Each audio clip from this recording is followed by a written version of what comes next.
Hello everyone, आप सभी का फिर से स्वागत है। यह घटना चक्र साइंस का डिस्कशन है। हम लोग बायोलॉजी को डिस्कस करें जिसमें आज का टॉपिक है पादप हार्मोन। तो चलिए स्टार्ट करते हैं।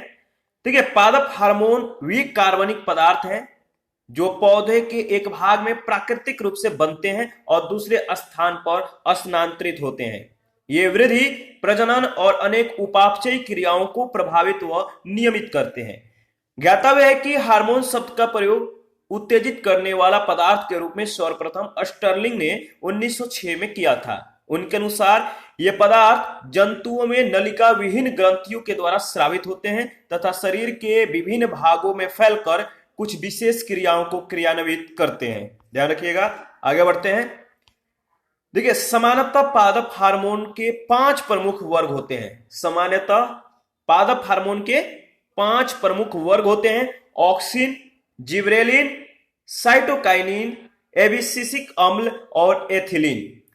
ज्ञातव्य है कि पादप हार्मोन को वृद्धि नियामक पदार्थ भी कहते हैं, जो वृद्धि वर्धक तथा वृद्धि रोधक दोनों रूपों में होता है। सामान्यतः ऑक्सिन, जिब्रेलिन तथा साइटोकाइनिन कम सांद्रता पर वृद्धि वर्धक का कार्य करते हैं, किंतु एबिसिसिक अम्ल एवं एथिलीन कम सांद्रता पर वृद्धि रोधक का कार्य करते हैं तथा इन्हें वृद्धि रोधक पदार्थ भी कहा जाता है। ऑक्सिन के प्रयोग से संतरा, नींबू, अंगूर, केला, टमाटर आदि के फलों में बिना परागण व निषेचन के भी फल का विकास होता है। यह फल बीज रहित होते हैं। इनके पुष्प कली से पुंकेसर निकालकर वर्तिकाग्र के ऊपर ऑक्सिन का लेपन करने से बीज रहित फल बन जाते हैं। बिना निषेचन के फलों का विकास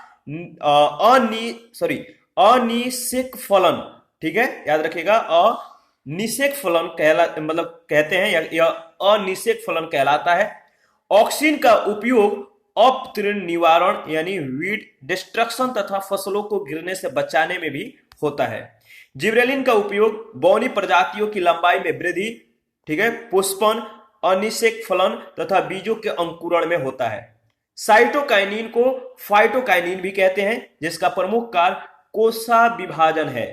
यह पदार्थ जीर्णता को रोकता है तथा क्लोरोफिल को काफी समय तक नष्ट होने से बचाता है।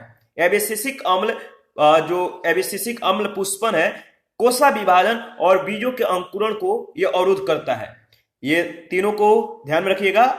एब्सिसिक अम्ल पुष्पन, कोशा विभाजन तथा बीजों के अंकुरण को अवरुद्ध करता है। एथिलीन को फल पकाने वाला हार्मोन कहते हैं, रिपिंग हार्मोन कहते हैं। एथिलीन क्या है? फल पकाने वाला हार्मोन है।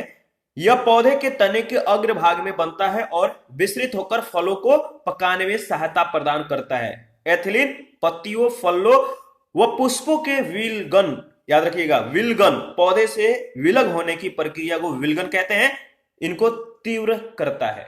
जो एथिलीन है पत्तियों, फलों और पुष्पों के विलगन को तीव्र करता है, पौधे से विलग होने की प्रक्रिया को तीव्र करता है। इस पर आधारित पहला प्रश्न है, निम्नलिखित में से कौन सा पादप हार्मोन नहीं है? कौन सा पादप हार्मोन नहीं है? तो देखिए, इंसुलिन जो है यह पादप हार्मोन नहीं है। इंसुलिन अग्नाशय या पैंक्रियाज के अंतःस्रावी भाग लंगरहैंस दीपिकाओं की बेटा कोशिकाओं से स्रावित होने वाला जंतु हार्मोन है। इसके कमी से मधुमेह रोग हो जाता है। और अन्य जो विकल्प दिए गए हैं वो सारे पादप हार्मोन हैं। आगे बढ़ते हैं, नेक्स्ट क्वेश्चन है, सेकंड नंबर है, निम्न में से कौन सा पादप हार्मोन है? निम्न में से कौन सा पादप हार्मोन है? साइटोकाइनिन पादप हार्मोन है। सामान्यतः पादप हार्मोन के 5 प्रमुख वर्ग होते हैं: एबिसिसिक अम्ल, ऑक्सिन, साइटोकाइनिन, एथिलीन और जिब्रेलिन। क्वेश्चन नंबर थर्ड है, निम्नलिखित में से कौन सा पादप हार्मोन है? कौन सा पादप हार्मोन है? तो साइटोकाइनिन पादप हार्मोन है। C option is right option. निम्न में से कौन सा पौधा वृद्धि हार्मोन है? निम्न में से कौन सा पौधा जो है वृद्धि हार्मोन है, प्लांट हार्मोन है? तो है आपका साइटोकाइनिन, डी ऑप्शन। निम्नलिखित में से कौन सा एक पादप हार्मोन है? बताइए, 4 ऑप्शन है। ऑप्शन को देखिए और बताइए कि पादप हार्मोन निम्न में से कौन सा है। तो आपको मालूम ही है, साइटोकाइनिन जो है एक पादप हार्मोन है। पादप हार्मोन पौधों में प्राकृतिक रूप से उत्पन्न होने वाले विशेष कार्बनिक यौगिक होते हैं। ये परिवहन के उपरांत पौधों के विभिन्न अंगों में अति लघु मात्रा में पहुंचकर वृद्धि और अनेक उपापचय क्रियाओं को प्रभावित तथा नियंत्रित करते हैं। ऑक्सिन, जिबरेलिन, साइटोकाइनिन, एबिसिसिक अम्ल और एथिलीन पादप हार्मोन के प्रमुख उदाहरण हैं।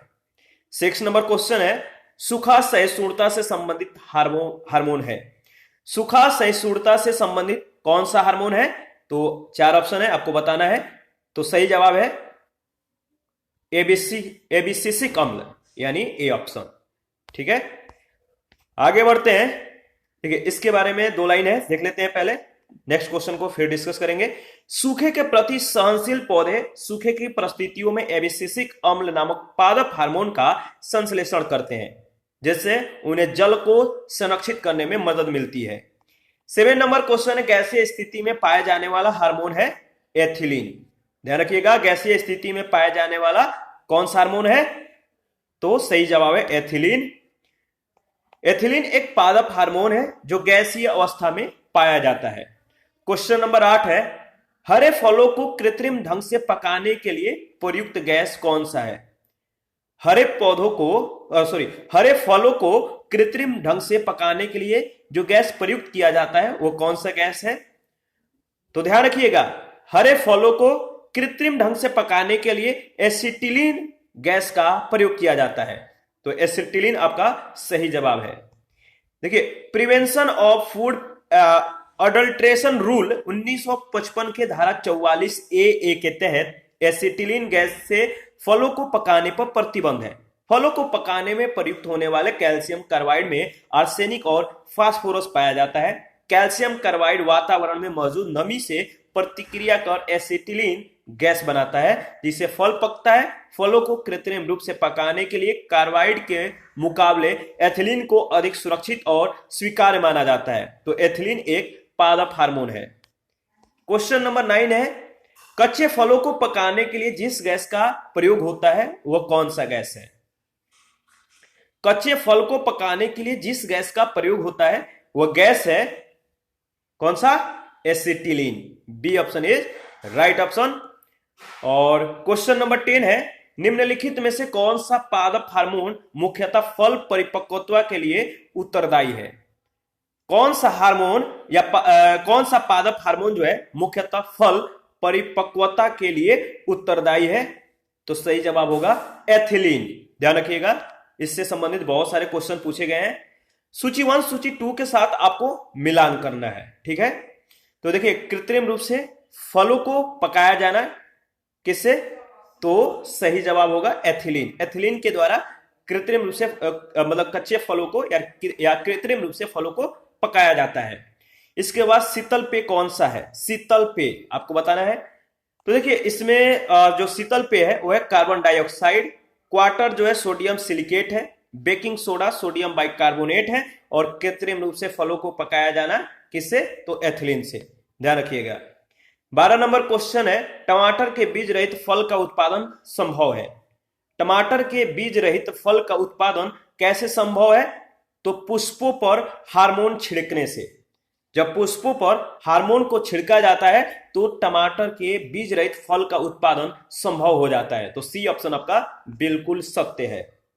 ठीक है, ठीक है। टमाटर, संतरा, नींबू, केला इत्यादि के फलों में बिना परागण के भी फल का विकास हो सकता है। ये फल बीज रहित होते हैं। यदि पुष्पों की कली से पुंकेसर निकालकर वर्तिकाग्र के ऊपर ऑक्सीन का लेपन कर दिया जाए तब बीज रहित फल बन जाते हैं। और इसी के साथ इस सेशन को समाप्त करते हैं। नेक्स्ट सेशन में पादप जनन के बारे में हम लोग डिस्कस करेंगे। आप अपना प्रतिक्रिया जरूर दीजिए। आपके प्रतिक्रियाओं का हमें बेसब्री से इंतजार रहता है। और जिन लोगों ने टेलीग्राम चैनल और टेलीग्राम क्विज ग्रुप को ज्वाइन नहीं किया है तो प्लीज आप लोग चैनल को, क्विज ग्रुप को ज्वाइन कीजिए, आपके लिए बेनिफिट है। तो थैंक यू, मिलते हैं नेक्स्ट सेशन में।